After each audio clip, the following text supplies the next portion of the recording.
The ideal living సంస్థ తరపు నుంచి మరి దాత నుంచి నేత్రదానం తీసుకోవడానికి వాళ్ళ యొక్క సహృదయంతో ఒప్పుకోవడంతో కుటుంబ సభ్యుల యొక్క అంగీకారంతో నేత్రదానం చేయడానికి వాళ్ళకు ముందుకు రావడంతో తీసుకోవడానికి మేము ముదిగుబ్బ పట్టణంలో సెంటర్లో ఉన్నటువంటి ఇక్కడికి వచ్చాము. ఆ కుటుంబ సభ్యులు ఎలా నేత్రదానం చేయడానికి ముందుకు వచ్చారో వాళ్ళ మాటల్లో నుంచి తెలుసుకుందాం. ఓకే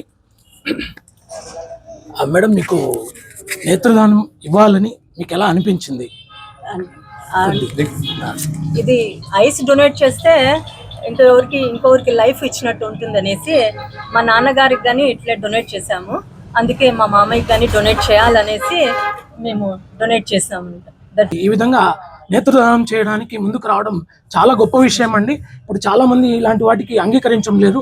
రియల్గా మీకు ధన్యవాదములు, కృతజ్ఞతలు అండి. మరి మినిమం ఇతను ఇచ్చినటువంటి పేరేంటండి?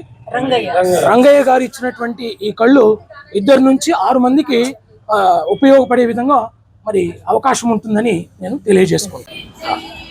మేము అనంతపూర్లోని ప్రాణదాత సేవా సంస్థ నుంచి ద ఐడియల్ లివింగ్ అనేటువంటి ఆర్గనైజేషన్ యొక్క ప్రెసిడెంట్ నేను.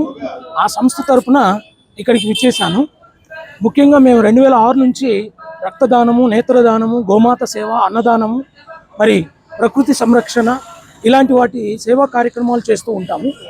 సో ఈరోజు అనంతపూర్ డిస్టిక్లోని అనంతపూర్కి దగ్గరగా ఉన్నటువంటి ముదిగుబ్బను మా ఫ్రెండ్ స్వర్ణలత, ఆమె వాళ్ళ మామగారు స్వర్గస్థులవుతే ఒక మంచి ఉద్దేశంతో వారి మనవడు తన కోరికతో వాళ్ళ తాతగారి యొక్క కళ్ళు మట్టిలో కలిసిపోకూడదని, చనిపోతే శరీరం మట్టిలో కలిపేస్తారని, అలా తాతగారు నిష్ప్రయోజనంగా కాకుండా మరి తన యొక్క కళ్ళు మరొకరికి చూపివ్వాలి అనే ఉద్దేశంతో, సదుద్దేశంతో ఆ అబ్బాయి ముందుకు వచ్చాడు. వాళ్ళ కుటుంబ సభ్యులు స్వర్ణలత, మరి శ్రీధర్ గారు, రిత్విక్ అనేటువంటి మనవడి యొక్క కోరిక మేరకు, కూతురు సరిత, వీళ్ళ కోరిక మేరకు మరి Indian red cross society technician Raghavendra గారు కార్నియా స్పెషలిస్ట్ అన్నమాట. చనిపోయిన వాళ్ళ యొక్క కళ్ళు తీసుకుని ఎల్వి ప్రసాద్ ఇన్స్టిట్యూషన్కి వీళ్ళు అప్పచెప్తూ ఉంటారు. సో మన ప్రాణదాత సంస్థ నుంచి వీళ్ళు ఇక్కడికి రావడం జరిగింది. ముఖ్యంగా గుర్తుపెట్టుకోండి, మనం కళ్ళు ఇస్తే 2 నుంచి 6 మంది వరకు మన చనిపోయిన తర్వాత మట్టిలో కలిసిపోయేటువంటి కళ్ళు ఇవ్వడం వల్ల 2 నుంచి 6 మందికి మరి దృష్టి ఇచ్చేటువంటి అవకాశం ఉంటుంది. కాబట్టి ప్రతి ఒక్కరు ముందుకు రావాలని, ఇలాంటి వాళ్ళ యొక్క స్ఫూర్తిని తీసుకొని ఎవరైనా ఇలాంటి సమాచారం ఏదైనా మీకు తెలిస్తే మీరు ఇష్టపూర్వకంగా వస్తే మేము వచ్చి కళ్ళు సేకరించి ఎల్వి ప్రసాద్ ఐ ఇన్స్టిట్యూట్కి ఇస్తే వాళ్ళు మరి దృష్టి లేని వాళ్ళకు దృష్టి ఇవ్వడం జరుగుతుంది.